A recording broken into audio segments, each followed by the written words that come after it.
Bismillahirrahmanirrahim. Assalamualaikum warahmatullahi wabarakatuh. Selamat siang dan salam sejahtera untuk kita semua. Oke, perkenalkan nama saya Khairunisa. Di sini saya merupakan dosen di Fakultas Pendidikan Ilmu Eksakta dan Keolahragaan Program Studi S1 Pendidikan Biologi IKIP Budi Utomo Malang. Nah, pada video pembelajaran kali ini saya akan menjelaskan mengenai mata kuliah yang saya ampu, yakni mata kuliah Fisika Dasar. Nah, mata kuliah ini muncul setiap semester ganjil untuk mahasiswa semester 1, yang merupakan mata kuliah wajib dengan bobot sebesar 3 SKS. Alhamdulillahirrabbilalamin, pada semester ganjil tahun 2021-2022 ini saya mendapatkan kesempatan yang sangat berharga untuk menjadi salah satu dosen pengampu mata kuliah program pertukaran mahasiswa merdeka angkatan 1 dan mahasiswa dari berbagai etnis dan suku di Indonesia. Nah, kebetulan di kelas saya ada 3 mahasiswa inbound yang merupakan 2 dari Universitas Negeri Jambi dan 1 dari Universitas Negeri Makassar. Nah, di sini saya akan menjelaskan mengenai kegiatan pembelajaran fisika dasar dengan menggunakan pendekatan DIE, Delivery, Interaction, dan Assessment. Yang pertama, delivery. Nah, capaian pembelajaran mata kuliah fisika dasar ini adalah yang pertama, mahasiswa mampu memahami konsep dasar fisika dan mengkaitkan fenomena yang ada dengan pemecahan secara fisis. Yang kedua, mahasiswa mampu memahami dan menelaah pengetahuan dasar fisika secara komprehensif, mantap, dan mendalam. Yang ketiga, mahasiswa dapat mengembangkan dan mengaplikasikan teori-teori dasar fisika dasar sehingga dapat dikembangkan pada pengetahuan fisika yang lebih tinggi sesuai dengan perkembangan sains dan teknologi. Di sini pada mata kuliah fisika dasar ini ada 8 capaian mata kuliah atau 8 CPL mata kuliah fisika dasar, yakni yang pertama, menjelaskan pengertian konsep dimensi satuan yang utama digunakan dalam fisika dan menganalisisnya dalam perhitungan matematis. Yang kedua, menganalisis gerak dan persamaannya serta memecahkan persoalan gerak. Yang ketiga, mengidentifikasi konsep gaya, hukum Newton, kaitannya dengan gerak dalam 2 dimensi dan 3 dimensi, serta penerapannya dalam persoalan sehari-hari. Yang keempat, menerapkan konsep dan prinsip dasar kalor, konversi energi, dan sumber energi sebagai perubahannya dalam mesin kalor. Yang kelima, mengidentifikasi penerapan listrik AC/DC dalam kehidupan sehari-hari. Yang keenam, menjelaskan, menganalisis, dan mendemonstrasikan mekanisme momentum dan tumbukan. Yang ketujuh, menelaah prinsip dasar mekanika fluida dan penerapannya dalam kehidupan sehari-hari. Yang kedelapan atau yang terakhir itu melakukan kajian ilmiah untuk mengamati gejala dan ciri gelombang secara umum dan penerapannya.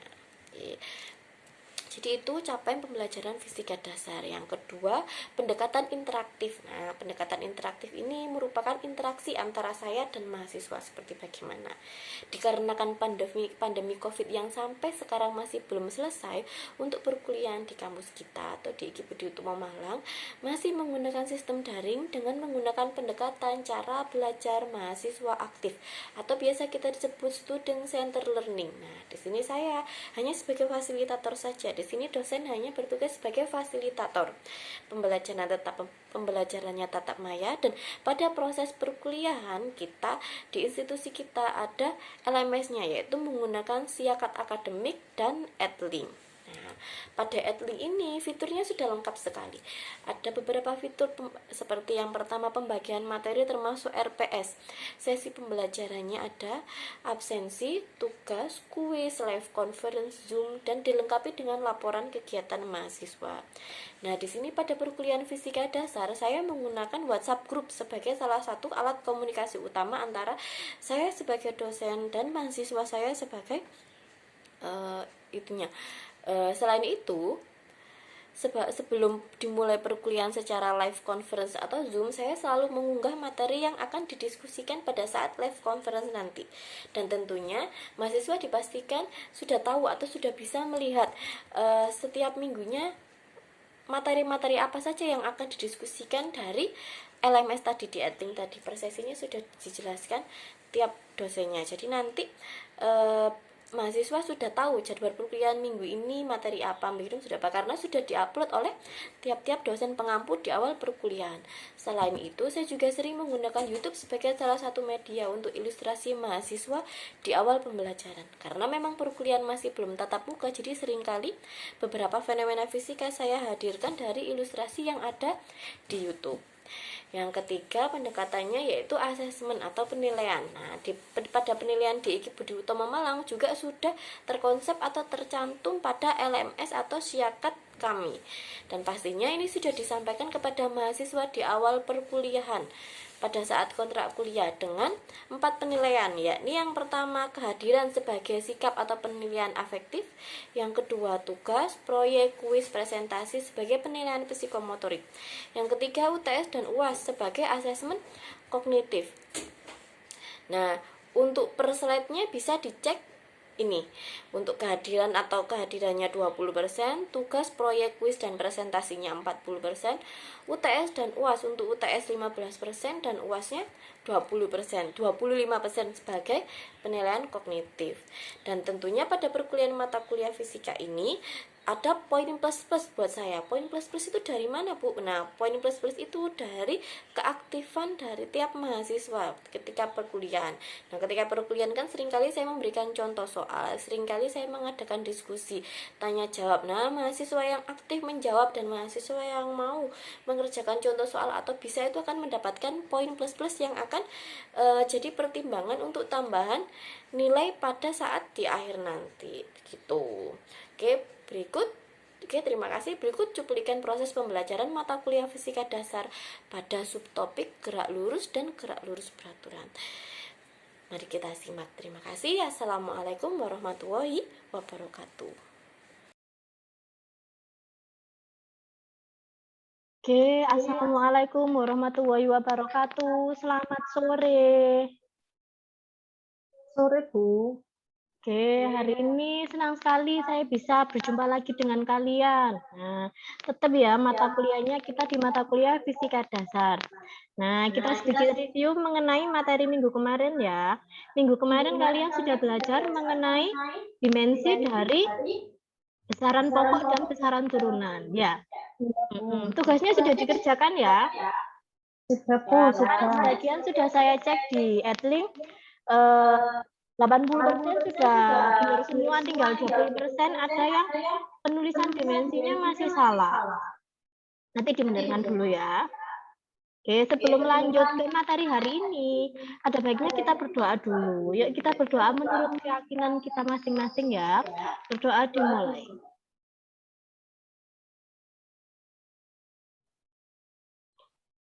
Oke, selesai. Oke, hari ini kita masuk materi baru. Materi kita hari ini yaitu mengenai kinematika gerak. Nah, kinematika gerak ini mencakup gerak lurus beraturan, gerak lurus berubah peraturan, gerak jatuh bebas, gerak vertikal ke atas, dan ada satu lagi gerak vertikal ke bawah. Nah, adapun tujuan pembelajaran pada hari ini adalah yang pertama, mahasiswa mampu membuat titik acuan untuk dapat membedakan jarak dan perpindahan. Yang kedua, mahasiswa mampu menjelaskan GLB dan GLBB. GLB itu gerak lurus beraturan dan GLBB gerak lurus berubah peraturan. Dan yang ketiga, mahasiswa mampu mengaplikasikan GLBB dalam berbagai situasi. Dan ketika gerak jatuh bebas, gerak vertikal ke atas, nanti bisa pengaplikasiannya. Oke, yang pertama kita tahu ada besaran-besaran pada gerak lurus. Nah, coba dilihat di sini. Ada seekor kucing. Nah, seekor kucing ini berjalan dari A ke B ke C, kemudian ke D. Kira-kira apakah jarak dan perpindahannya itu sama? Gimana? Beda ya, Bu ya? Nah, jarak dan perpindahan itu Bisa sama, bisa enggak, tergantung dilihat dari lintasannya. Untuk kasus kucing ini, kira-kira ada yang tahu enggak jarak yang ditempuh kucing dari A ke D ini berapa? Berarti dijumlahkan ya, Bu? Nah, jarak itu dijumlahkan. Oke, Berapa Mbak Nanda kira-kira itu jaraknya? berarti jaraknya 250 meter ya, Bu? Jaraknya 250. Jadi kucing ini bergerak dari A ke kota B, A ke B 100 meter, B ke C 50 meter, dan C ke D 100 meter. Berarti jaraknya itu sebesar 250 meter. Nah, kalau perpindahannya berapa?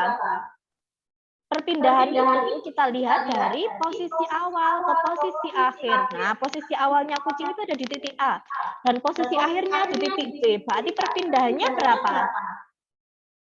Berarti A dan D gitu ya, Bu ya? A dan D. Berapa? Oke, berarti 50. 50. Nah, pada kasus ini besarnya jarak dan perpindahan itu tidak sama. Kita tahu bahwa jarak itu dilihat dari panjang lintasannya.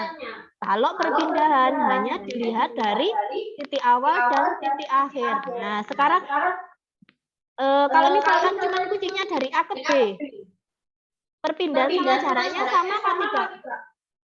Cuma dari A ke B. Sama, Bu. Sama ya, karena lintasannya sama, dia tidak mengalami belokan, jadi lintasan panjang lintasan sama perpindahannya sama. Jadi kita tahu jarak itu adalah panjang lintasan yang ditempuh oleh suatu benda tanpa memperlihatkan arah bendanya.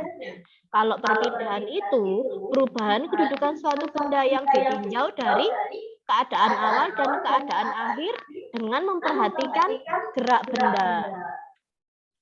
Nah, sekarang kita lanjut ke kelajuan. Nah, kelajuan itu adalah besaran yang tidak bergantung pada arah, sehingga besaran ini termasuk besaran skalar.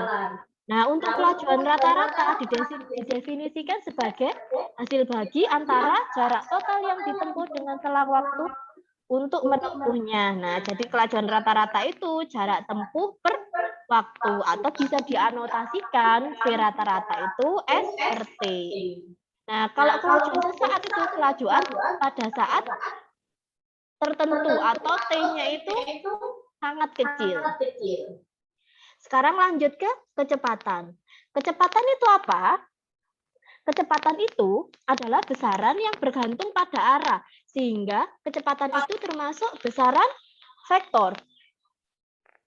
Nah, kecepatan rata-rata didefinisikan sebagai perpindahan suatu benda dibagi waktu yang diperlukan benda tersebut untuk berpindah. Jadi V rata-rata atau V bar ini delta X per delta T. Nah, untuk kecepatan sesaat itu kecepatan pada saat tertentu atau waktunya itu sedikit, bisa dikatakan dia hanya sesaat. Itu untuk kecepatan sesaatnya. Atau apabila delta T-nya itu mendekati 0. Nah, satu lagi. Jadi tadi ada jarak, perpindahan, kelajuan, kecepatan, dan sekarang ada yang namanya percepatan rata-rata. Nah, percepatan rata-rata itu perubahan besaran kecepatan dalam satuan waktu tertentu, atau A atau A bar itu merupakan delta V per delta T. Sekarang kita lanjut ke gerak lurus beraturan. Bentar, ini terlihat enggak ini PPT saya? Nah, gerak lurus beraturan. Gerak lurus beraturan itu yang kayak gimana, Bu? Gerak lurus beraturan. Jadi geraknya itu lurus dan beraturan. Seperti kita lihat di mobil ini. Mobil ini dari awal, dari kota A sampai ke kota D, dia kecepatannya itu konstan. Dari awal sampai akhir, dia kecepatannya tetap 10 meter per sekon. Jadi dia ini setiap detiknya menempuh jarak 10 meter per sekon dari awal sampai akhir. Nah, untuk gerak lurus beraturan ini, dia kecepatannya konstan sehingga percepatannya adalah 0. Kemudian kita cek lagi. Nah, gerak lurus beraturan itu adalah gerak suatu benda yang lintasannya berupa garis lurus dan memiliki kecepatan yang tetap. Seperti yang saya bicarakan tadi, kecepatannya konstan. Artinya, kecepatan besar dan arahnya tidak berubah dari awal sampai akhir. Untuk ciri-cirinya, GLB ini lintasannya berupa garis lurus atau masih bisa dianggap sebagai lintasan yang lurus. Kemudian kecepatan bendanya konstan dan percepatannya sama dengan 0. Nah, di sini kecepatan itu berbanding lurus dengan perpindahan dan berbanding terbalik dengan waktu. Ini untuk grafik apa ini sebentar. Nah, ini untuk grafik gerak lurus beraturan. Yang pertama itu grafik posisi terhadap waktu. Dia grafiknya akan cenderung naik ke atas, dan apabila grafik V terhadap T, grafiknya akan mendatar karena dia kecepatannya konstan dan A-nya sama dengan 0. Nah, kita lanjut ke GLBB. GLBB sebentar. GLBB itu apa? GLBB itu gerak lurus berubah beraturan. Gerak lurus berubah beraturan, bedanya GLB sama GLBB itu apa, Ibu? Nah, ketika GLB tadi kecepatannya konstan. Ketika GLBB itu dia mempunyai percepatan. Nah, pada gerak lurus berubah beraturan ini, gerak bendanya tetap pada lintasan lurus, tapi memiliki kecepatan yang berubah-ubah secara beraturan. Jadi ketika dia mempunyai kecepatan yang berubah-ubah, akhirnya dia memunculkan percepatan. Dia punya percepatan yang tetap. Nah, untuk ciri-ciri GLBB itu adalah yang pertama tetap lintasannya berupa garis lurus atau lintasan yang bisa kita katakan lurus lah, serong-serong dikit nggak apa-apa. Kemudian kecepatan bendanya berubah secara teratur. Berubahnya bisa semakin cepat atau semakin lambat, tapi secara teratur. Kemudian percepatannya itu konstan. Secara matematis, bisa dituliskan A sama dengan delta V per delta T, dengan delta V itu V akhir dikurangi V0 dikurangi T akhir dikurangi T0, atau bisa pakai rumus yang kedua. Rumus yang kedua ini E sama dengan V0T plus setengah AT kuadrat. Dengan S itu adalah jarak tempuh, V0 kecepatan awal, T waktu, dan A itu percepatan. Nah, untuk pengaplikasian GLBB ini ada keadaan gerak jatuh bebas. Nah, kalau gerak jatuh bebas bedanya sama rumus GLBB, apa kira-kira keadaan gerak jatuh bebas sama keadaan GLBB ini? Kalau gerak jatuh bebas itu kira-kira apakah ada yang konstan atau ada yang nol atau ada yang gimana? Kalau itu Bu, berdasarkan tadi yang dijelaskan, berarti gerak jatuh bebas itu yang 0 itu kecepatan awal mungkin ya Bu? Yang 0 kecepatan awal. Kenapa? Karena gerak jatuh bebas itu tidak dijatuhkan dengan kecepatan, melainkan seperti di ilustrasi ini ya. Ada pohon kelapa dan ada kelapa yang jatuh dari pohon. Kelapa jatuh dari pohon, ada yang menjatuhkan enggak? Enggak ada, Jatuh sendiri. Berarti dia tidak ada kecepatan awalnya. Pada gerak jatuh bebas itu V0-nya sama dengan 0. Sehingga persamaannya bisa hampir sama dengan persamaan GLBB tadi, cuman V0-nya dihilangi. Jadi VT sama dengan G kali T, atau VT kuadrat sama dengan 2GH, atau pakai rumus yang terakhir H sama dengan setengah GT kuadrat. Nah, pada keadaan satu lagi, ada yang keadaan gerak vertikal ke atas. Pernah main bola yang dilempar ke atas? Nah, dilempar ke atas pakai bola, apa itu namanya? Bola kasti atau bola bekel. Nah, dilempar ke atas. Nah, itu ada kecepatan awalnya. Ada Bu. Ada. Nah, pada dilempar ke atas, ada saatnya benda itu pada titik tertinggi. Nah, pada titik tertinggi kira-kira apanya yang 0? Itu Bu, kecepatannya. Ya, kecepatan akhir, karena dia posisinya di atas itu berhenti. Berhenti mau turun. Ada berhentinya sebentar mau turun. Nah, pada saat posisi tertinggi itu VT-nya sama dengan 0, tapi pada gerak vertikal ke atas ini ada V0-nya. Nggak sama tadi yang gerak jatuh bebas. Kalau gerak jatuh bebas tadi V0-nya 0. Kalau di gerak vertikal ke atas ini, dia V0-nya ada, VT-nya pada titik tertinggi itu sama dengan 0. Sehingga bisa dirumuskan seperti ini. Nah, untuk rumusnya bisa dibedakan dengan rumus yang tadi. Kalau rumus yang ini itu A berubah menjadi G. Kenapa? Karena gerak vertikal ke atas percepatannya ngikut percepatan gravitasi. Jadi A-nya berubah jadi G.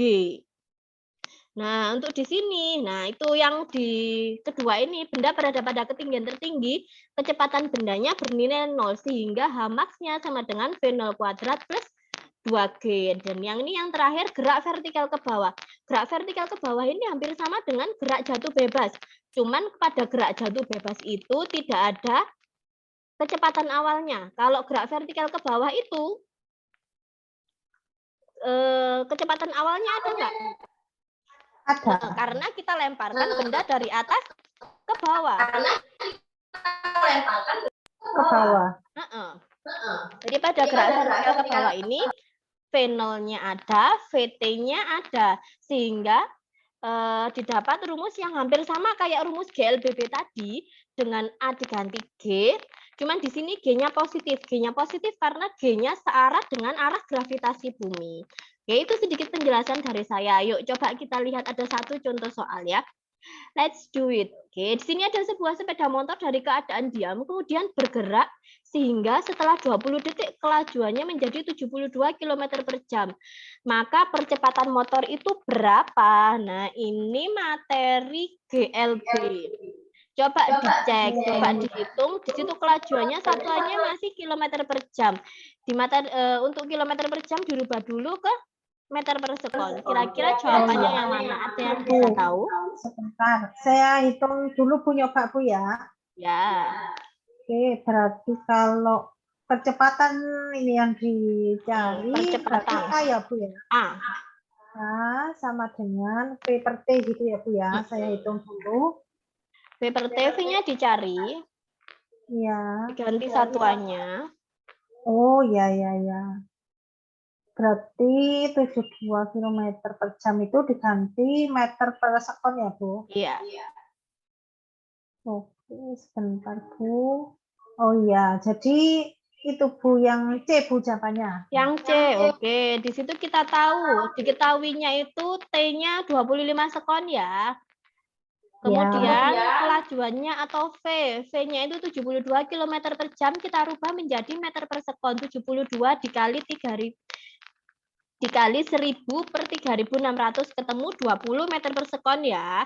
Terus kita ditanyanya percepatan. Percepatan itu A sama dengan V per T. V-nya 20 per 25 ketemunya 0,8 meter per sekon. Gampang ya? Iya Bu. Nanti kalau nggak bisa tanya lagi. Oke, untuk latihan soal selanjutnya silakan dibuka buku Holiday Resnick-nya halaman 72 yang latihan mengenai materi ini halaman 72 nomor 1 sampai 5. Coba dikerjakan 2 saja yang kalian bisa. Kemudian nanti kita bisa didiskusikan ke pertemuan selanjutnya. Oke, hari ini pertemuannya sudah mau selesai. Ada yang bisa menyimpulkan pertemuan hari ini?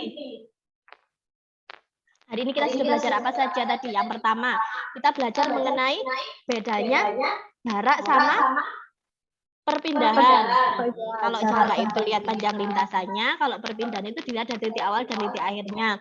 Ada yang namanya GLB. GLB itu gerak lurus beraturan. GLB itu dari awal sampai akhir kecepatannya konstan, dia tidak ada percepatan. Selanjutnya GLBB. GLBB tadi terjadi perubahan kecepatan, tetapi perubahannya secara konstan. Jadi di situ ada percepatannya. Dia bisa tambah cepat atau tambah lambat tergantung percepatannya. Terus aplikasinya tadi ada gerak jatuh bebas. Pada gerak jatuh bebas itu V0-nya yang 0 karena tidak ada kecepatan awal.